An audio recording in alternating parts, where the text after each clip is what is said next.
est déjà rendu public.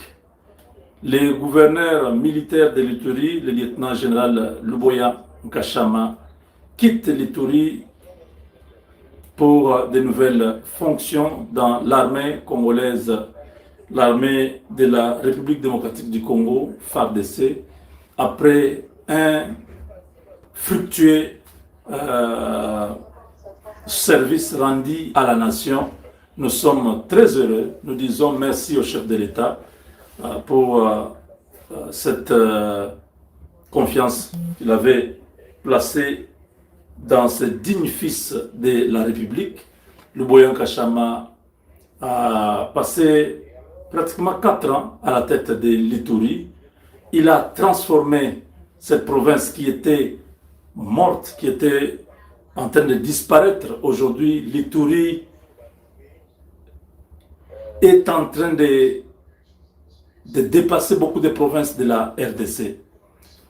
Il y a beaucoup d'actions sur le plan sécuritaire qui ont mis fin au chantage des groupes armés comme Codeco, comme Zaïre, comme les groupes de Thomas Lubanga et les autres groupes.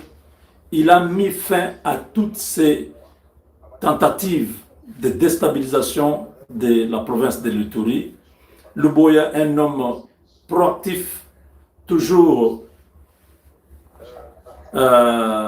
préventif et surtout un homme qui avait une capacité d'anticipation de toutes les opérations que l'ennemi est en train de planifier dans cette partie de l'Est.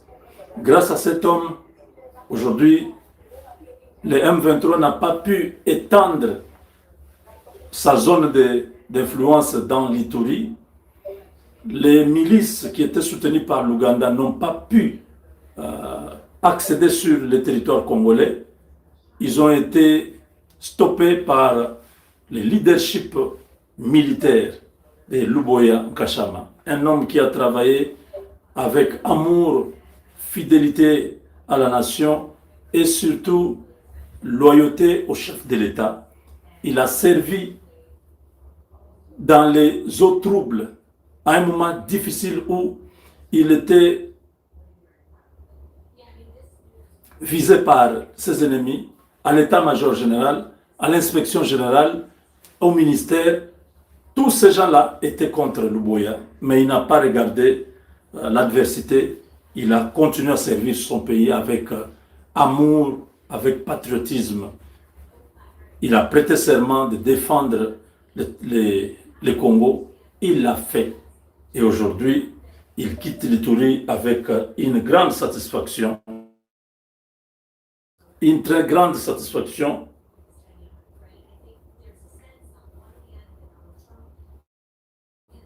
Il a laissé des routes asphaltées, un aéroport construit, une infrastructure de l'État. Luboya Nkashama, c'est un modèle. Dans l'armée congolaise, nous pouvons dire que beaucoup ont trahi comme Tchoutoumba, les Ndaïwel et les autres.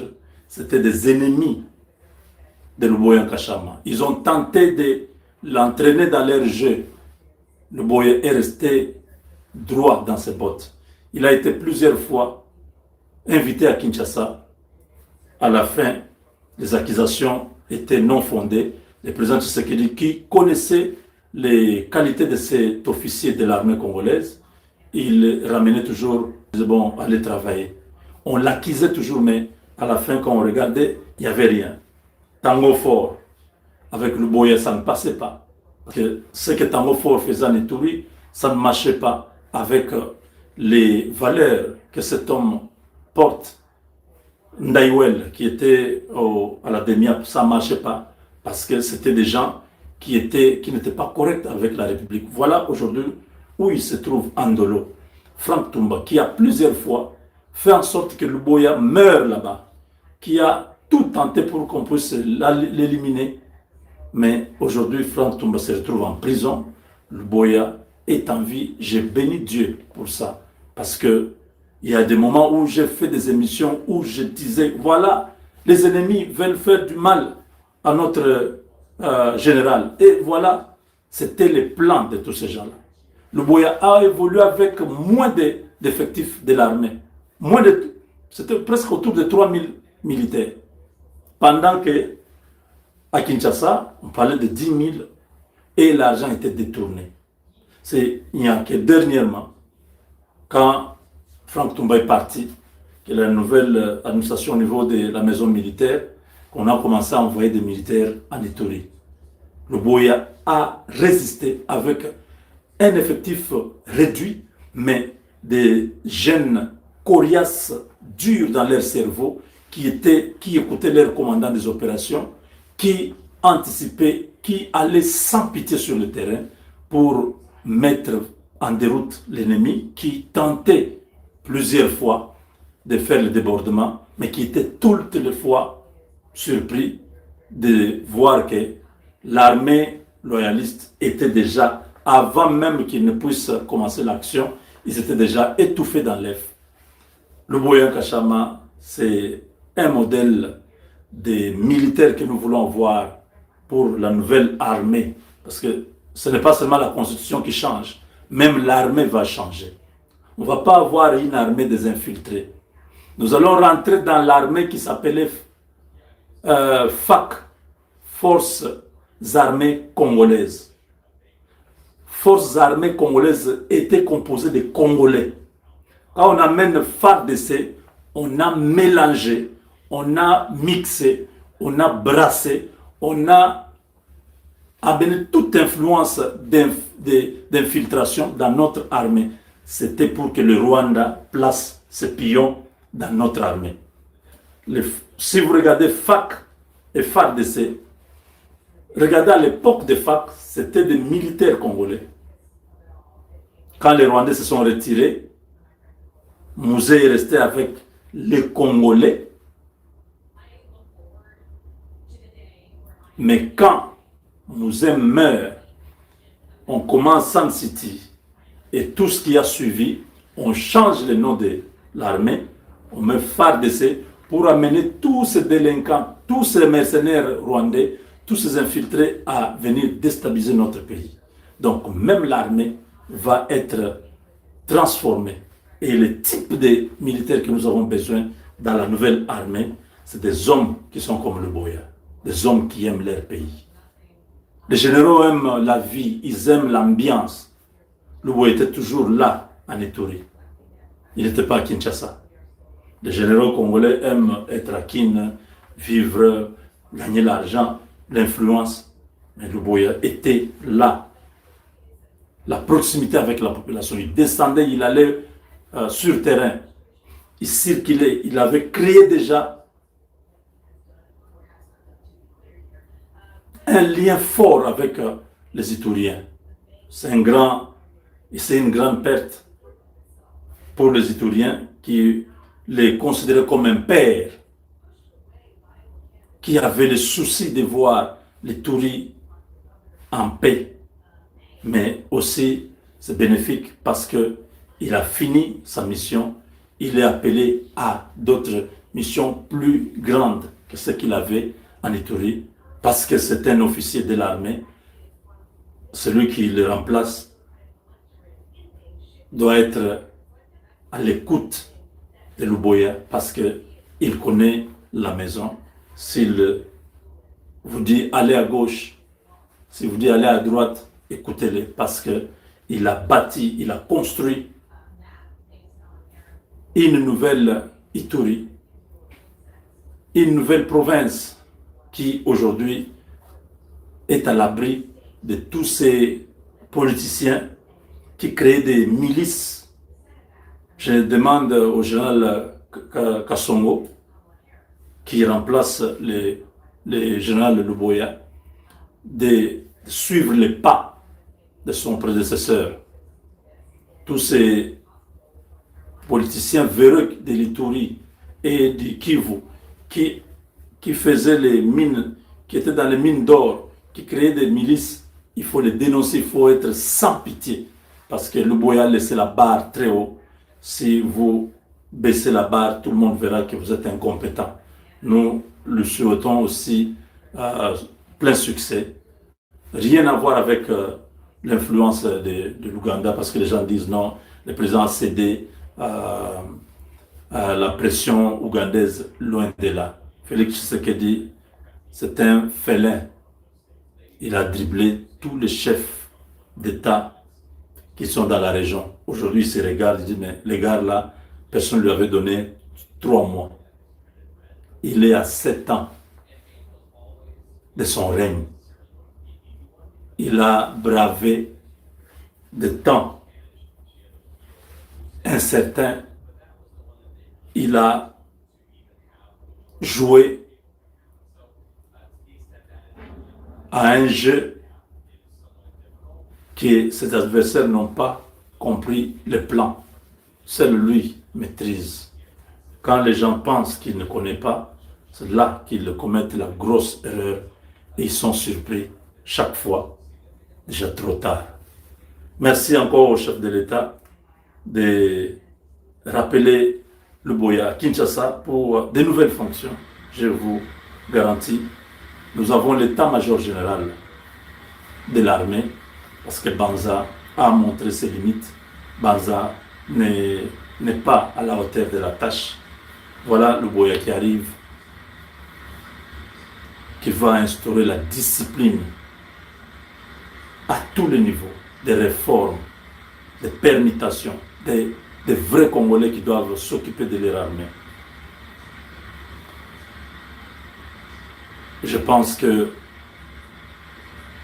ce qui a commencé dans les entreprises publiques sera à tous les niveaux, au gouvernement, dans les cabinets du chef de l'État et dans l'armée. Les mises en place, vous aurez comme ça tous les mois, parce que c'est un moment très stratégique. Il faut que les hommes de confiance soient déjà casés pour le travail, parce que les 3 prochains mois sont très décisifs. Restez connectés et nous sommes très contents. Nous disons welcome back to Kinshasa, Mr. General. Je ne sais pas si on dit Monsieur le Général. Voilà, merci. Avec Dieu, nous sommes vainqueurs. Ultimatum de 40 jours donné par les États-Unis d'Amérique. Manipulation médiatique de la France. Par vérité et bimi sur l'arrestation de Christian Chiwewe. Un envoyé spécial des États-Unis d'Amérique en République démocratique du Congo à Rubaya. Ni les ali kolekana. Mbote na bino ba papa, mbote na bino ba mama, mbote na bandeko ba congolais, nyonso de partout. Oyo bozali kolanda biso na chaîne na bino, chaîne na biso. Bandeko ba congolais, tozali na esengo koya ko partager elongo na bino ba actualité, ba information masolo ya mboka Congo. Mboka na bino, mboka na biso, mboka oyo tolingaka mingi, mboka oyo nyokwami mingi. Mais kasi bandeko, tozolisa na bino, c'est le temps ya libération ya République démocratique du Congo. Alors bandeko, tokobeta masolo, toko solo là. L'opposition prise au piège. Opposition prise au piège. La réponse est farouche. Awa toko solo na kati ya émission, bokoyoka, la réponse est farouche. Il y a peuple congolais oh déjà za mature. Bandeko ba congolais, tokobeta masolo na ngwa wana kati ya émission. Bokoyoka, la démonstration de force ya Ijiba ya Mampia ainsi que bandeko ya religion nyonso. Tokobeta bino masolo wana. Tokobimisa ba révélation. Bokoyoka na kati ya émission. Lolenge nini mokonza mboka Félix Antoine Tshisekedi Tshilombo ndenge nzamba épargné ye. Wana tokobimisa ba vérité. sur l'arrestation de Christian Chiwewe, Bandeko Chiwewe abimisi ba vérité nyonso okoyoka yango awa na kati ya émission. La France na ba manœuvre na ye nyonso tokobeta masolo na kotangela bino ba document bokomona cette manipulation médiatique, mais malheureusement bandeko ba congolais tant wana c'est le cas tant ko manipuler biso par RFI, France 24, Jeune Afrique, ba chaîne nyonso boyebi ya ba français, LCI et autres tant wana leki. Voilà pourquoi wa tokobeta na bino masolo bandeko okoyoka yango wa na kati ya émission awa Teisa Kibino que Kagame appartient au passé. Kagame appartient au passé. Donc, on peut dire solo, il y a ultimatum. Il y a 40 jours. Au bas na Paul Kagame. Alors, bandeko, pour que tu peux ma solo et l'on a bino to solo là. La situation en Boka Congo. En tout cas, bosungangai na musenga auto senga karabino. Parce que on est à l'école comme coutume pour la bande couture pour l'andakanga ou que coutume na biso eza déjà ya au côté au aimer au côté au partager au côté au commenter na commentaire na yo tozo senga na yo kaka au soutenir la République démocratique du Congo en écrivant nous voulons le changement de la constitution et c'est par là toko banda bandeko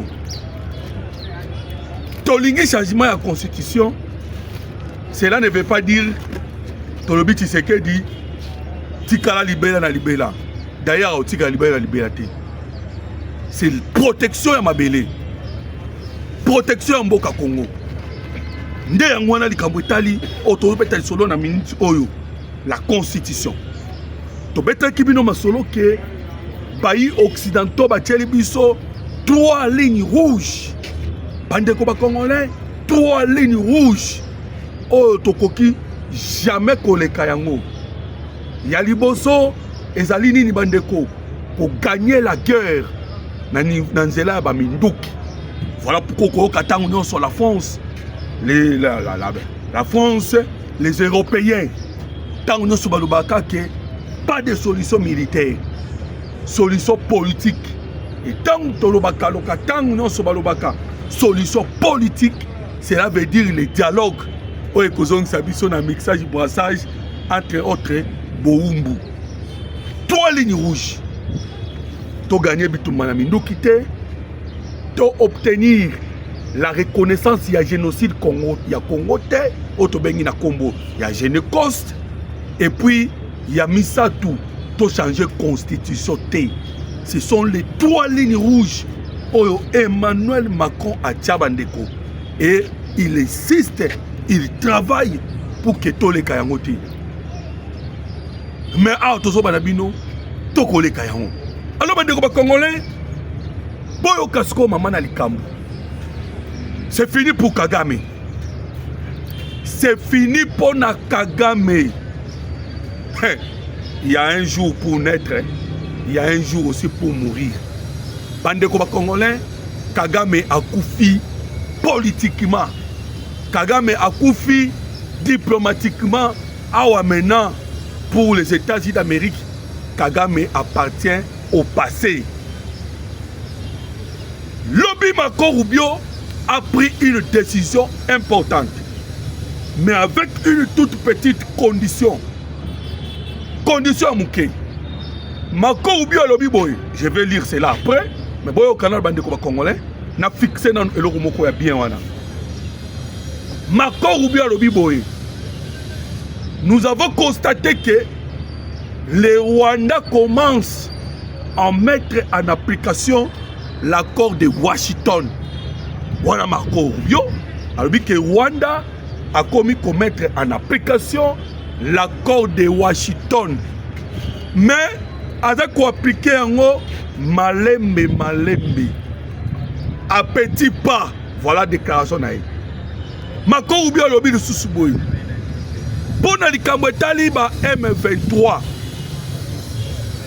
bakotala likambo ya M23 tangu le Rwanda a retiré ba militaire na ye nyonso na sol ya Congo. Et bayebisi siko na Rwanda a respecté les retraits wana ti na mi-juillet. Alors bandi ko congolais, vous comprenez déjà que l'ultimatum est déjà kokweya. Mais l'ultimatum wana ezali na condition. Voilà pourquoi na yembangu na tangela bino condition. Na kotanga yango na lombangu mingi. Po boyoka na kati ya ultimatum condition ezali nini? Bandeko toyebisa kimino ke Tshisekedi akosukisa Kagame. Boyebi nyonso elekani wapi? Teva congrès américain ndepasse décision ezwami. Liboso ya congrès pour vous montrer que ce n'est pas l'administration Trump mais ezali congrès. Et boyebi ke congrès américain ba décidaki babimisaki loi et loi wana babimisaki kombo nango 8704 o babengi na kombo ya stable DRC.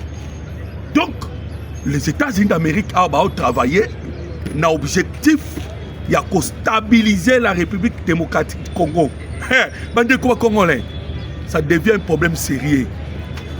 Voilà pourquoi tu sais kibino que Amérique nenga zaboui mboka nyonso tout akoya côté les mela yé ou akoya côté la République démocratique du Congo ako écraser na ko betela bino solo bandeko na sisa nanu ko bino makambo elekana ki na Congrès américain no koyoka coulisses nini elekana ki entre Emmanuel Macron na Paul Kagame. Kagame est très agité. L'opposition très agitée. Opposition agitée, bandeko ba congolais. Mais Tshisekedi akola la pongia ba bébé.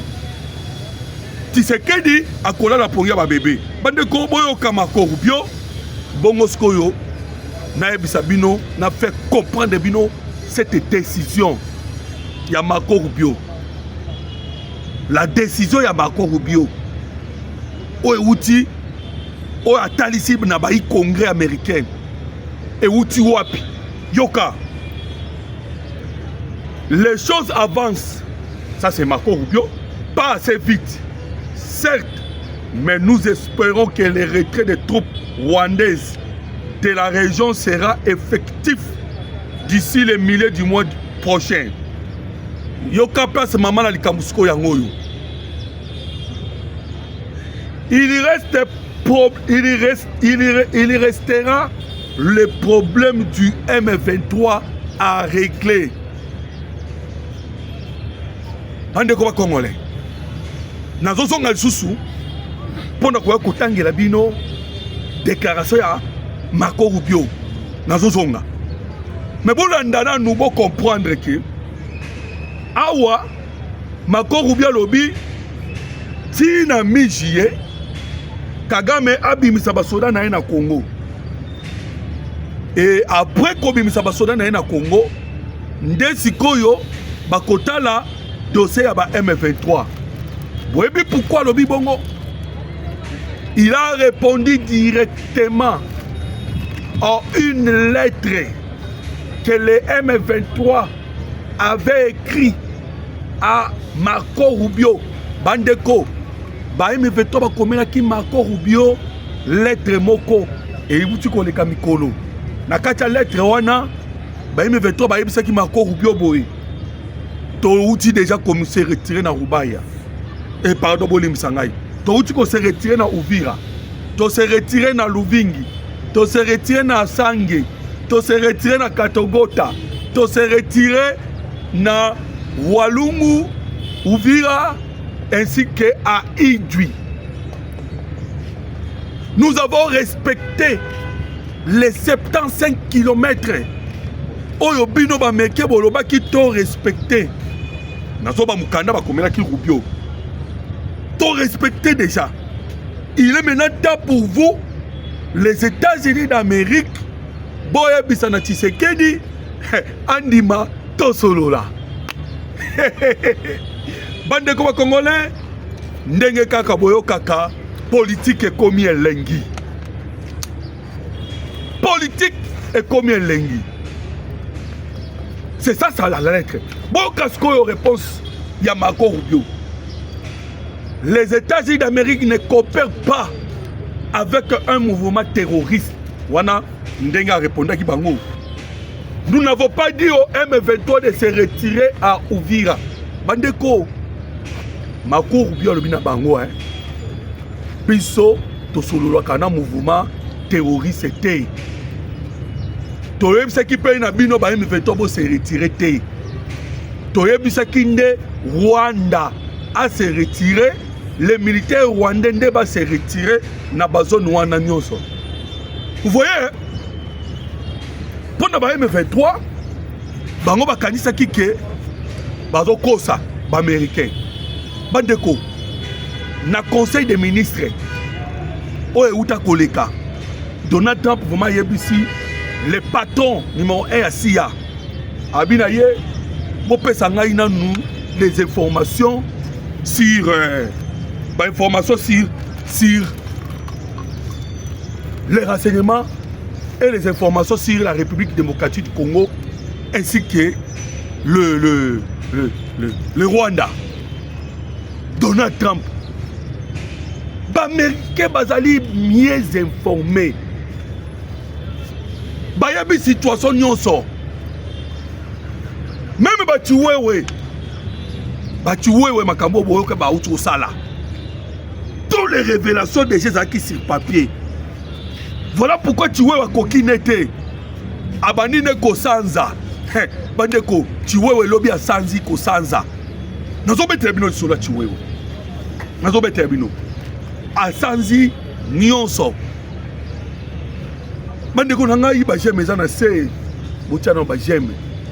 Botia ba j'aime pourquoi parce que beti na bino maso chiwewe boko comprendre que le président Tshisekedi ndenga zali ko résister, ndenga zali ko continuer ko vivre ezaka ngolo nzambe. Sans ngolo nzambe mais déjà muto nganya kenda kala. Kagame sali nyonso bayi France basali nyonso mais l'autre côté et l'autre côté bandeko ba congolais. Alors vous avez compris que décision oyo Marco Rubio alobi que bayebisi Rwanda ti na mijiye abimisa ba soda na ye nde ba kotala dossier ba M23 baye balandanga na sina betaka lisolo na ebisaki bino déjà que pour les États-Unis d'Amérique dossier boyo kaka bayebisaka bango va se retirer 75 km donc bazonga simati 75 km c'est-à-dire na ligne oyo bazalaki avant la signature ya accord de Washington ba américain déjà ba progresser ah ba américain ba lobby bimande nyonso et bongo tokoya kotala makambo ba M23 moto epeli bandeko ba congolais nazo ebisa na bino moto eza ya kopela entre États-Unis d'Amérique na France ba décision oyo nyonso tobouti koyoka bandeko nanga ba congolais ba décision oyo nyonso bouti koyoka euti wapi euti parce que il y a une guerre entre les États-Unis d'Amérique na Emmanuel Macron pour tout la France na Emmanuel Macron atindaki ba mercenaires polonais français na Rubaya ezalaki lokola a défier ba américain Macron ezalaki lokola a kota ba américain doute en envoyant des mercenaires na Rubaya awa sikoyo Macron zo na Rubaya vanda na Rubaya sikoyo le roi yo moni Congo eza yo vanda na Rubaya vandati parce que tozo loba ba meke balobi 40 jours donc Macron exploité na yosa no sokosala na Rubaya pendant 40 jours. Et lorsque Macron Rubia lobi bongo pour comprendre nayebi ke bandeko bo tunanga ba question bozoloba bongo au cas où et que babimité au cas où ceux qui Rwanda bimité ba question bongo ezoya déjà boyo kana tangira bino ceux qui Rwanda bimité qu'est-ce qui va arriver boyoka parce que Marco Rubio déjà a prévenir une telle chose en disant boyoka Marco Rubio le biboui nous surveillons Kagame pour que le RDF, les militaires rwandais, ne changent pas leur tenue pour aborder celle de supplétifs M23. Nous surveillons Kagame pour que les RDF ne changent pas leur tenue pour aborder celle des supplétifs du M23. Alors, Yoka Bandeko Congolais, déclaration Wane la Kisinine. Cette déclaration prouve, ça c'était un commentaire, cette déclaration prouve clairement la méfiance et le fait que les États-Unis d'Amérique ne considèrent pas Kigali comme fiable. Voilà pourquoi Yokaki Macron Rubio a le but de espérer que si 40 jours et Koka Azobima. Si 40 jours Azobima. Bandeko Amérique a tindi sikoyo. Boyoka bandeko ba Congolais. Bino botela ka ba j'aime. Botela pe Congo ba j'aime. Na commentaire comment nous voulons le changement de la constitution. Un envoyé spécial des États-Unis d'Amérique, un membre des renseignements américains, Azoya Rubaya. Azoya Kosala Nini, Azoya Kosoba renseignement. Pourquoi? Parce que le président Tshisekedi, Azoya qui téléphone, quand Kandenge Boyoka Kitang Basola qui n'a Donald Trump, Donald Trump a qui n'a soit téléphone. Benganga en cas de problème. Et le président Tshisekedi a bengaki Donald Trump.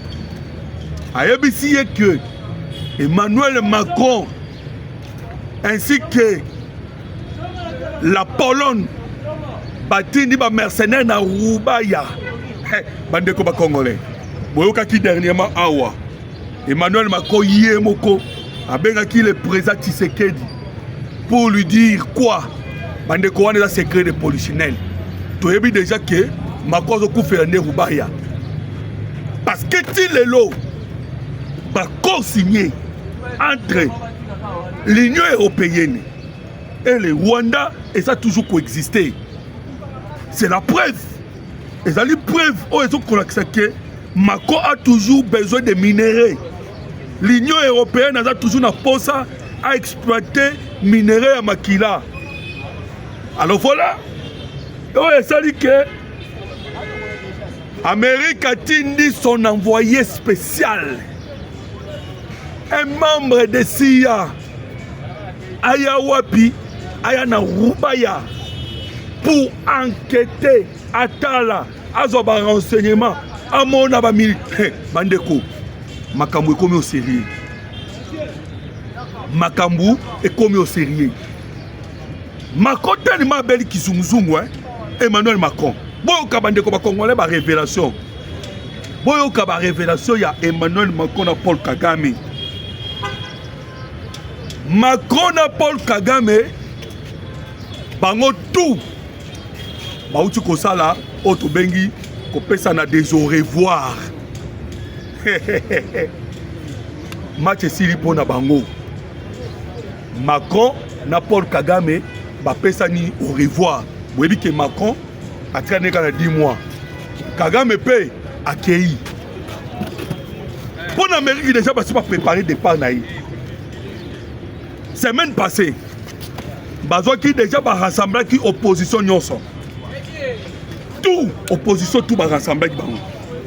Après qu'on rassemblait opposition nyonso. Vous savez qu'est-ce qui s'est passé? Bayi opposant nyonso basangana ki na département d'État américain. Balobi que c'est une journée historique. Pour la banque, c'est une journée historique. Et bazoa qui 8 décisions. Parmi les 8 décisions, bazoa qui décision, l'organisation des élections. Au Boyo Kaka, nous allons organiser les élections sans Kabila. Pour nous, l'organisation des élections sans Kagame. Voilà pourquoi Emmanuel Macron n'a Kagame pas pesani bazadier aux adier. Ke malamu au palobi ke malamu. Ke malamu. Macron a profité de Tawana à falsifier l'histoire. Une histoire qu'il veut falsifier, mais oh déjà Anthony Blinken a zanani, ancien secrétaire d'État américain ou atali makambo affaires étrangères, neti otokopeta lisolo na ele loyo Marco Rubio. Anthony Blinken a ebisa ki Emmanuel Macron boye. Ah pardon, avec Kagame.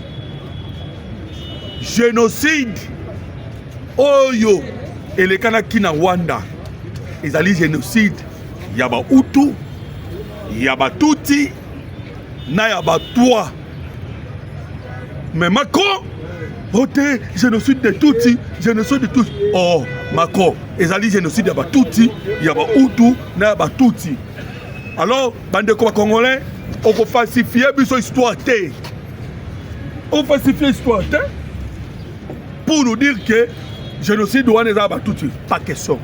Alors, lobby Macron, Nakagame, Bazaki ko travailler pour nous falsifier l'histoire. Mais à Tozolo Banabino, c'est fini. Et s'il y a Nakagame, et s'il y a Kabila, Bandeko, tout maintenant nous sommes les solo. Oh, bon, tu koyoka. Il y a Christian Chiwewe. N'a pas plan à préparer qui. Christian Chiwewe n'a pas plan à préparer qui. Mais avant de mettre à du solo, nous la manipulation. Il y a médias. Pourquoi Tolo Bayango? Bandeko, il y a eu Otokoben Abil Toeb Sabino Ke, Marciawa opposant. Oh, et ces soldats qui n'échec ville morte na bango. Mais pendant que bango bazaki tout ça la ville morte, bande ko ba congolais bazaki ko marcher pour réclamer le changement de la constitution. Même on a quoi sabino le mercredi, nan le lo vendredi. Bande ko ba congolais bazali ko marcher pour demander na mokonzamboka Félix Antoine Tshisekedi Tshilombo le changement de la constitution. Voilà pourquoi il y a ces 3 lignes rouges. Ces 3 lignes rouges. Oh, bah, tu koyoka. Place nini. Na 3 lignes rouges. Parmi les 3 lignes rouges, le changement de la constitution est allé. Alors, les Congolais, l'opposition a qui ville morte. Ville morte, oyo, toloba, et ça a 20%. Oh, ils ont respecté dans 20% et, ou à 30%. Pourquoi? Parce qu'il y a eu quand même les gens qui ont eu peur. On a eu quand même l'occasion. Il y a beaucoup de gens qui ont là, par-ci, par-là. Tous les autres ont des questions. Pourquoi aucun Moussalate? Pourquoi aucun monde dans la classe? Et vous allez constater que la réponse est à Moko. Oh non, on a eu peur. Et ben, on a un problème. Otobangi. Tobangi nini? Tobangi Mutuka Erosika, Tobangi désordre, Tobangi Mobulu. C'est cela qui a fait que, ce qu'on l'a depuis 5 heures, tu déjà à 9 heures, tu vas s'assurer, tu vas bima. Mais, la manipulation médiatique, tellement qu'Emmanuel Macron a échoué. Voilà pourquoi Emmanuel Macron a dit les médias français. Dans la manipulation. RFI, France 24, TV5 bandeko ba congolais bango tout ba ye na manipulation boyoka il y a un document sur bango ah tozo canal c'est RFI yoka RFI azoloba plusieurs villes ont répondu à l'appel contre le changement de la constitution assure une coalition d'opposition. Lokuta bandeko ba congolais. Lokuta mensonge. Il y a RFI. Il y a France 24. Plusieurs villes. Ville nini. Il n'arrive même pas chaîne lokola oyo lokola RFI bazo ko rakoye biso teke ville telle. Ha bandeko ba congolais. Alors boyo kandenge sko tout poiti bango alerte. To aimer émission, to partager, to commenter par rapport à le changement de la constitution. Nazo tangi la bino document oyo bongo na Robert la bino li solo ya Christian Chiwewe. Boyoka li solo ya Christian Chiwewe. Par révélation oyo ya bimisi.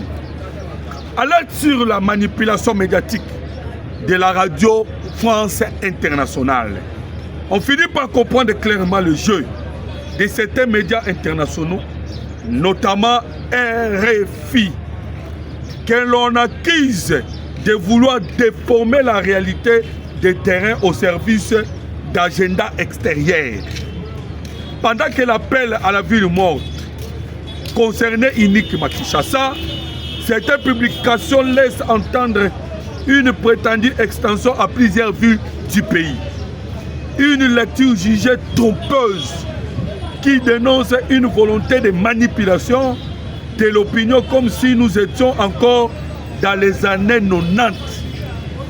Pour beaucoup, la RDC n'est plus ce terrain où l'information peut être orientée sans contradiction. Le message est clair. Le peuple congolais est éveillé, informé et ne se laissera plus imposer des narratifs fabriqués sur la réalité. Bandeko ba congolais na ebisio bazo pesa maloba na batu na ba individu et bazo lobango bazo généraliser comme si le peuple congolais a boyi le changement de la constitution alors que bango moko ba français ils soutiennent Zelensky, le président de l'Ukraine, alors que le président de l'Ukraine a sa lekisi mandat na ye. Ah, tozoloba a sa lekisi mandat. Mais bango, bazo soutenir le président de l'Ukraine sans problème. Bazo kena ye, bazo marcher na ye. Hein, bazo marcher na ye. Vous voyez bandeko congolais. Tout ça c'est la France. Et c'est Macron. Mais là, tout ça, Macron a commis la souka. Emmanuel Macron a commis la souka. Biso, Tozalia ou Tokotika Bangote. Nous allons défendre ce pays, bandeko congolais. Chaque jour, Tokoya la bino ba information, ba analyse, il y a solo. Et bino na part na bino, bon soutenir ba chaîne na biso. Pour que tout le monde bitumba contre la manipulation médiatique.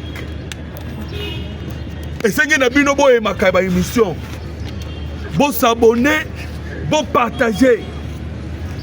Vous avez permettre aux Congolais de donc vous voyez que nous sommes tous dans la responsabilité. Quand nous avons créé Ebola, Congolais. Ebola, vous savez pourquoi Ebola est? Et puis Ebola, moi, il y a particulièrement dans Ituri. Passion, il y a Ebola, quand il y a Ituri. Dans le moment où Museveni a sali votre face, à boire ici France, à boire ici Europe, à Bangui, États-Unis d'Amérique, à s'allier dans la République démocratique du Congo, pour que la paix soit là. Bande comme Congolais, tant que Museveni a soukoli mabonko. Abengi mwana na ye na kombo ya Muozi abendi ye matoyi alobi mwana na ngai kokota lisusu makambo ya Congo te soki lobi olingo koma président ya république ya Uganda kokota sur makambo Congo te parce que tata wana Trump akoya kozwa ngai ndenge azwaki Maduro amemi nga na prison akwesi biso. Voilà penda nzoto na yo na makambo etali Congo Trump alobi na ye kaka bongo ekoki te obendi nzoto na yo makambo etali Congo kosuka bongo te. Il faut opesa ba information nécessaire pour que tokwisa Kagame. Bandeko ba Congolais, mwana ya Museveni yende mutasimba ki renseignement ba M23. C'est pas pour eux qui ba M23 tant non so. Oh, tu sais que dit nous voulons les négociations. Tu sais que dit nous voulons les négociations. Tu sais que dit nous voulons les négociations. Et Zali Pambate. Pourquoi bazolela ba négociation namo kozambo ka Félix Antoine Tshisekedi Tshilombo, c'est parce qu'ils sont encerclés. OK bo Uganda ou azoluka sauver ponaye ozongi boye c'est Burundi et Paris Ndayishimiye ada na poche à Congo ozongi boye la République démocratique du Congo bandeko nzela kokima ezate nzela kokima ezate. Donc awa la paix par force déjà appliquée. Nous allons rétablir la paix par force. Alors bandeko boyo kana nous nazo tangela bino puis je vais expliquer. Boyo kabino moko makambu chiwe wasali. Nazo tanga yango après na kozonga na expliquer bino boyo ka ndenge chiwewe azwa mina filet. Et Kabila abomisi Chiwewe. Kabila abomisi Chiwewe. Ba révélation bimi. Yemoko Kabila azobenga Numbi. Numbi abengi Chiwewe. Et bazu minduki bapesier. To kanga mo na tangela bino bandeko na ngai boyoka parce que eza au sérieux. Tobani na document oyo. Procès des généraux à Kinshasa. La République démocratique du Congo durcit les tons aux traîtres. L'ouverture du procès des généraux Christa Chiwewe, Songesha, Maurice Nyembo Koufi, John Ngoyi Wa Kabila, John Sangwa Mohamedi, ainsi que d'autres officiers supérieurs devant la cour. Devant la haute cour militaire, envoie un message fort à tous ceux qui seraient tentés de trahir la République. Ce qu'il faut comprendre, alors que la République démocratique du Congo face à l'agression rwandaise et à l'occupation de plusieurs localités dans l'est de la République démocratique du Congo, les autorités judiciaires veulent faire toute la lumière sur les accusations de complicité avec l'ennemi de trahison et d'atteinte à la sûreté de l'État. Voilà. Document Eza Moulaï. Nous continuons à Mosima. Et je vais expliquer cela après. Boyoka na deuxième document. Boyoka. Boyoka sikoyo. Oyo pona Christian Chiwewe. Yemoko. Boyoka. L'acte d'accusation visant le général d'armée Christian Chiwewe Songesa est particulièrement lourde. L'ancien chef d'état-major de FARDC est poursuivi pour avoir détenu illégalement dans sa résidence de la Gombe un arsenal de guerre, 90 Kalachnikov, 12 RPG 7 et des milliers de munitions.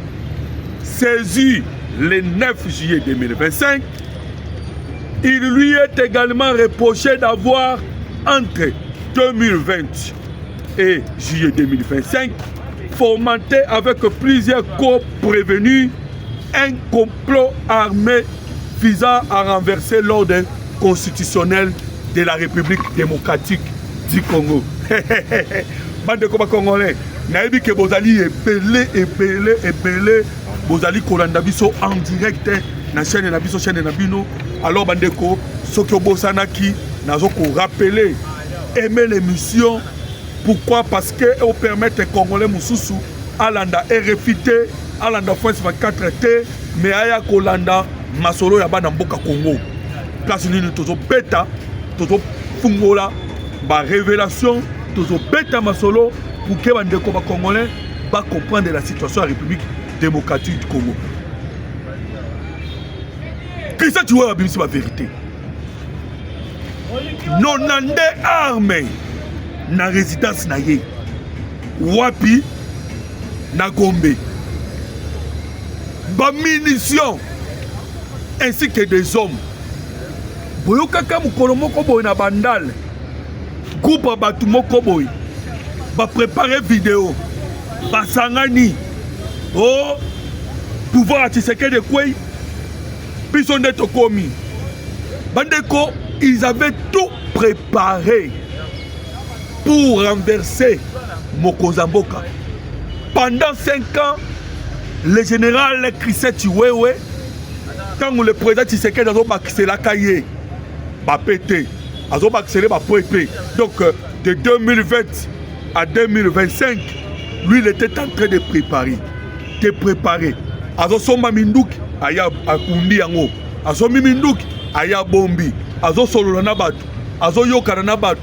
Azo kobongisa nyonso koto kuna azo kata le président Tshisekedi sali ba dekonanga ba congolais boyo kana ebisa bino kabumoko na o etali le président Tshisekedi oyebi tangu Tshisekedi azo ki pouvoir bandeko ba congolais ba yi français ba yaki enquêter sur sa vie ba yaki po ba luka ba yeba qui est Félix Tshisekedi ba benga oni comment on appelle ça profil nezanini parcours ya vie na ezandenge nini mais muto yaki kosala malamu ezali nde nani Martin Fayulu oh non wana za koteka pizza wana c'est un pâté wana za zoba mais ba européen totangaki article moko na Jeune Afrique boyebi article ezoloba nini ezolobela sur Tshisekedi balobi.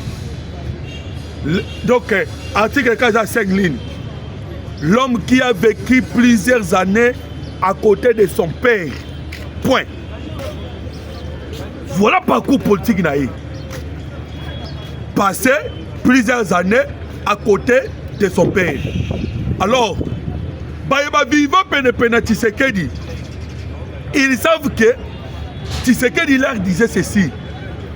Alaï Kolobake. Donc, ils avaient constaté que Tshisekedi aimait beaucoup vivre avec des traîtres, vivre avec des personnes à Bajarwana. Voilà pourquoi Bomonaki, lorsque Basalaki rassemblement de l'opposition, Bakatumbi Baye, Bamwando Simba Baye, Bakyungwa Kumwanza Baye, tous ces gens-là sont venus. Et tant que Bamwando se trouve Bayaki, Baye des personnes, comme Kolobana Tshisekedi, les peurs, Balobi Naye, au moment que Batouana ndenge bazoya bako baby sa combat na yo et Tchadi Tshisekedi alobaki boye nous allons être prudents. Donc Kondo et Tchadi Tshisekedi avaient appris na Félix Antoine Tshisekedi Tshilombo comment vivre avec des ennemis, des hommes à double tension. Ayeba ki vivre na bango. Titi wewe azo sala nyonso azo sala. Titi wewe azo préparer. Nyonso azo ko sala. Félix Tshisekedi le savait. Le président Tshisekedi ayeba ki ango. Metala le loyo. Bande konangai, il fallait mona ndenge Chiwewe akolela. Chiwewe leli na dega kosakana te lokola mwana ya mukie. Pona Chiwewe amoni lokola. Pona Chiwewe amoni lokola suka ya mukili. Mais beaucoup même sur le commentaire que Chiwewe a mérité combien d'années en prison. Beaucoup même sur le commentaire. Yekuna zo senga pardon. Balimbisa ye to balimbisa ete boko mepso na ba commentaire bandeko awa tozo sanabino ke Tiwewe aleli lokola mwana ya muke. Alors bandeko tokutani lobi même heure na même chaîne. Ce que vous abonnez, abonnez-vous massivement. Ce que vous likez, likez. Ce que vous commentez, commentez. Et ce que vous contactez, biso, benga biso na plus de 143 89 40 330 80. Plus de 143 89 40 330 80. Que Dieu vous bénisse.